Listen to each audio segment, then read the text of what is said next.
the request for a remote session and the offer of an in-person review of a biopsy report, insisting that only a physical appearance would suffice for procedural integrity.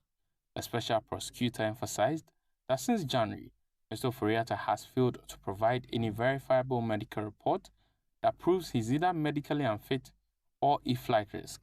Following his no-show on June 2, the OSP officially relisted Mr. Ofori-Atta as a wanted person, triggered an Interpol red notice, and initiated extradition efforts to ensure his forced return to face investigations in Ghana. The OSP redeclares that Mr. Ofori-Atta is a wanted person and a fugitive from justice. His name is hereby re-entered on the OSP's list of wanted persons. The OSP will take all necessary legal steps to secure Mr. Ofori-Atta's return to the jurisdiction and to answer to the criminal inquiries against him.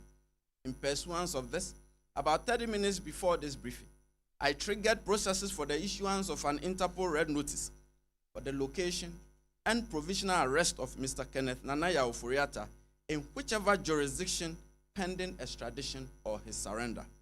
Mr. Jabin also provided updates on other high-profile investigations, including alleged corruption involving officials at the National Petroleum Authority. All right, so that's that report put together by Arman Hansen Ajiman. Meanwhile, Interpol has listed Ken Ofori-Atta as, quote, a wanted man on its official website. On Interpol's website, the charge listed against Ken Ofori-Atta is using public office for profit. Frank Davis, lawyer for former Finance Minister Ken Ofori-Atta, has criticized the Office of the Special Prosecutor for the approach taken in its corruption probe against Ken Ofori-Atta. He's declared him and he's been put on the list. So it's up to those who have been notified to do what they have to do. They are going to keep our cards close to our chest. He has advertised him. He's now on the Interpol red alert notice. Fine. I mean, what is there for us to do? Mr. Davis, how is Mr. Ofori-Atta and how is he responding to this notice? Mr. Ofori-Atta is well. If I say well, not health-wise. He's well in his mind. This has been up and coming since day one. Indeed, when somebody has notified you and has notified the Office of the Chief of Staff that he's embarking on the travel, not for fun. It wasn't a fun trip on a medical conference. And then on the 10th of February, you serve him a letter to appear in your office. Why? Is he a spirit? Was it not a trap set for him? Before Ken Ofori-Atta left on the 22nd of or 22nd or the 24th of January, didn't the Office of the President know that Ken Ofori-Atta was in this country? And if he had anything to do by way of charges, he couldn't contact him at that time, waited for him to travel? Come on. Is this prosecution or persecution? All right, so that's Frank Davis, lawyer for Ken Ofori-Atta, speaking there. Quite a number of issues. Yeah, so Adam is still here in studio to help us deal with the matter.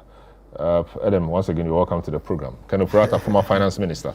Office of Special Prosecutor appeared to be doing some work. What's the general thinking around what the Special Prosecutor is doing from government circles? Of course, Special Prosecutor is a different, I won't say very independent, but it's supposed to be an independent body. That's why we call him Special Prosecutor, even though he borrows powers from the Attorney General to do his work. What's the general thinking in government circles about the job of the Attorney General, the OSP, in respect of our former Finance Minister? Solom, accountability is one of the key pillars of our modern democracy.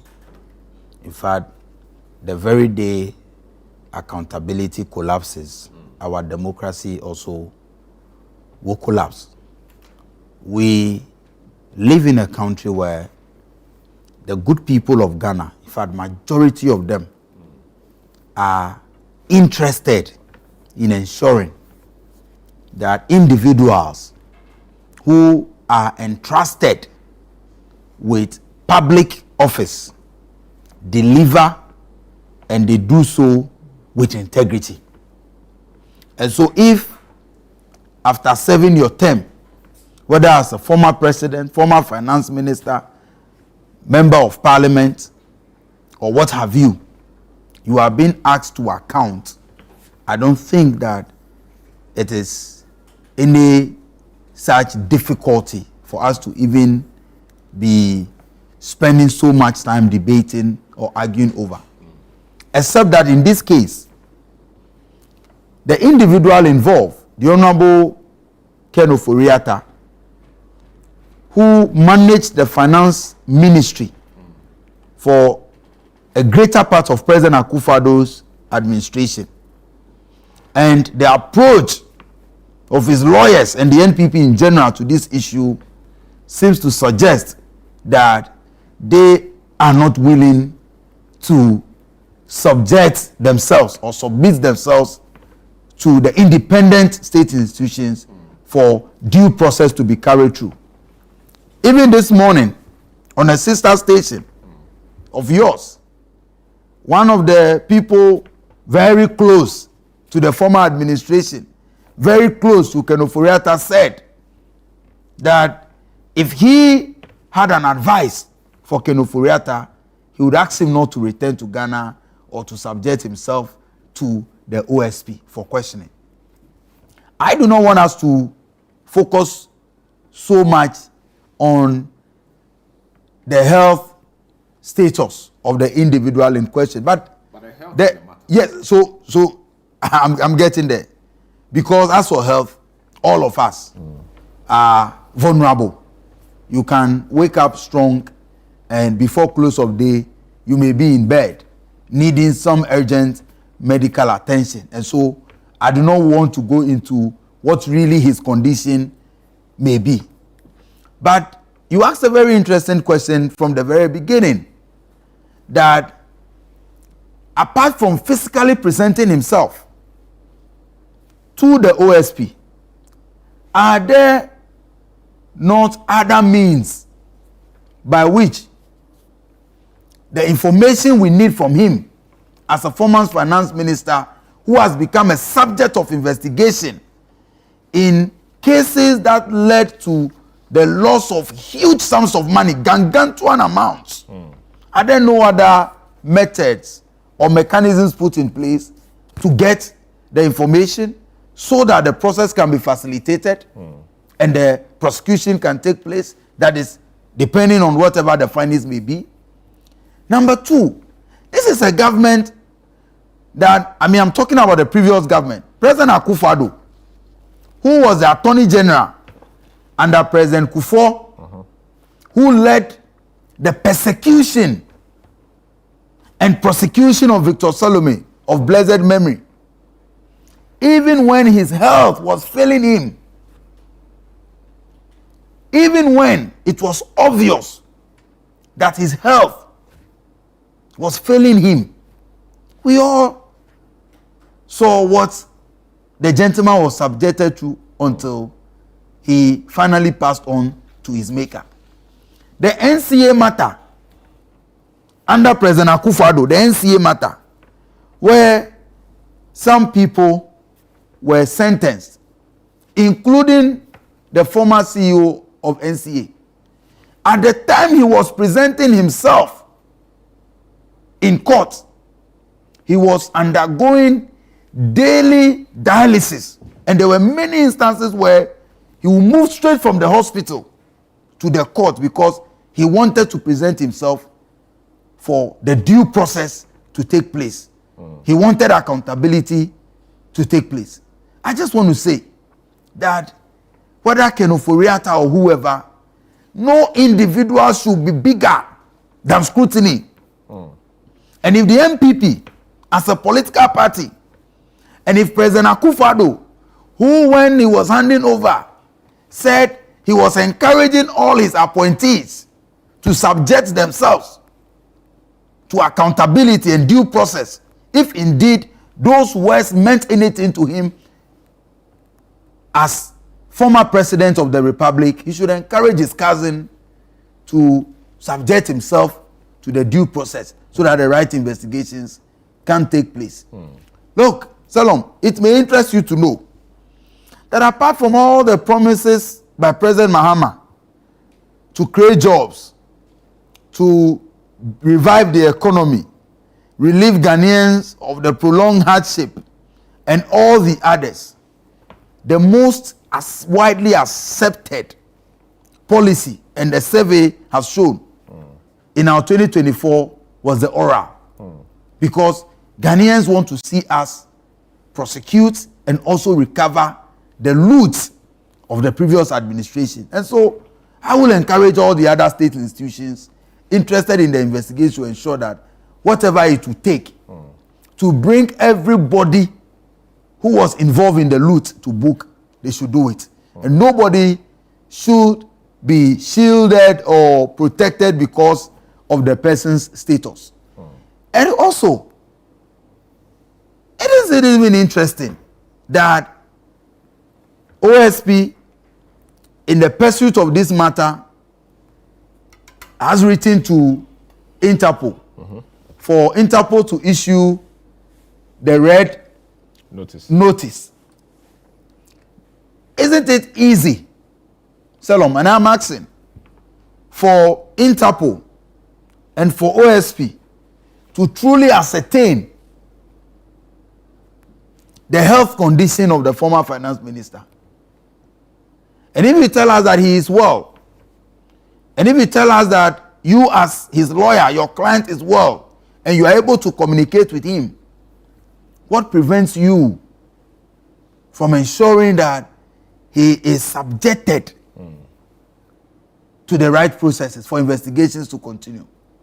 Why are they asking us to wait at his own leisure? So tomorrow, when the June deadline also elapses, they will come back and tell us that after this major surgery, there is another surgery scheduled for 3 months' time. So we should wait? Is that the argument that Frank Davis and the people that seek to be speaking for Ken Ofori-Atta are making? That at his own will, because he gave a May 2nd or so deadline. You said June 2. No, June 2nd. But yes. they initially gave March. I think it was March. Yeah, they gave March. Procedure in March. They kept, yes, that after that procedure, then they kept postponing. How long can we wait for Ken Ofori-Atta to subject himself to the investigative bodies? Special prosecutor really has stuff against him, he should proceed to court and let it happen. So the man is not coming, so it doesn't mean that we have to wait. Let's proceed with what we have. Let's let the courts pronounce judgment, and then we take it from there. I think it is in the interest of our democracy to ensure that the Constitution gives every Ghanaian the right to self-defense. And so, until you are proven guilty by a competent court of jurisdiction, you are presumed innocent. You are presumed innocent. And that is why it is important to have your day in courts. But I agree with you. But if there's that after if you have extended, so if you have extended some courtesies to you, and you keep dodging it, I am sure that is why we have gotten to a point where he has been declared wanted.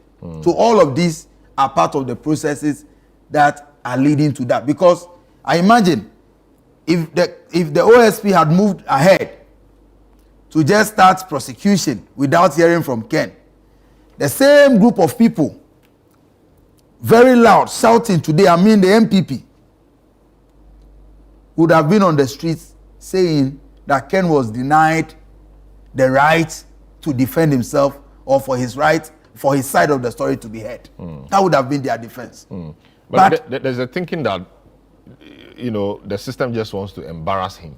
What is the embarrassment? Because, for example, when he was traveling, I don't know why he did so, but he informed the chief of staff, even the present chief of staff, even though his government was no more in power, he informed the present chief of staff that he was traveling out of the country for an extended period for medical care. This is a man who obviously has no intention of running away, because nothing. Salom. I mean, there was no need for him to inform anybody, but he did. Salom, it is possible that if we accept this argument on the face value, tomorrow it becomes precedent. So after your party loses the election, or when you are being investigated for crimes committed while in office, the next thing you do is to write to chief of staff asking or telling the chief of staff that you are traveling for medical attention. So whether it takes you 10 years, 15 years, 20 years, you want us to keep waiting for you because you think that you have written. And what is this argument about embarrassing the gentleman? Where is it coming from? If the NDC wants to embarrass anybody in the NPP, I don't think that it will be Ken Ofori-Atta.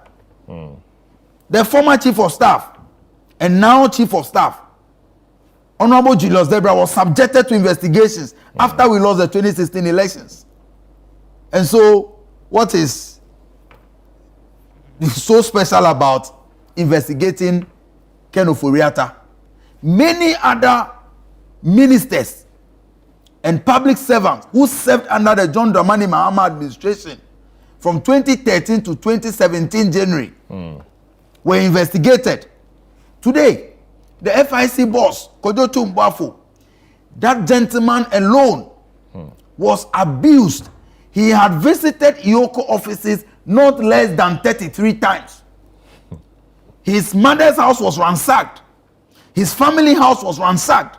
His own home was ransacked. Did the NDC come out to say, so we just want to embarrass? Payback time. It is never payback time. It is about accountability. All we are asking is that present yourself to the process, for due process to take place.